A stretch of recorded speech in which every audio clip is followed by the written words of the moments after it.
Родители в Шумен заеха днес местата на персонала в детска градина. Причината не е недостигът на кадри, а желанието родителите да се приобщят към заниманията на децата си. Денят детска градина с мехорани започна с приятна изненада. Вместо учителки и лелки в групите влязоха майките и татковците. Връщат се баба Меца и Ешко Бешко при гърдето и какво да видят? Всичкият мед изяден. Това е какво? Я покажи на другите. Браво, ето лекаря. Заради хигиенните изисквания, родителите не бяха допуснати единствено в кухните. Въобще не им е лесно на учителите.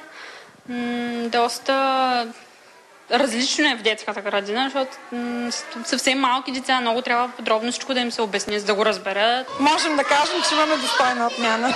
Подобен експеримент се прави за първи път. В нашия град има педагогически институт, излизат детски учители, начални учители, има такава и смесена специалност. При нас има дефицит на групи за прием на деца.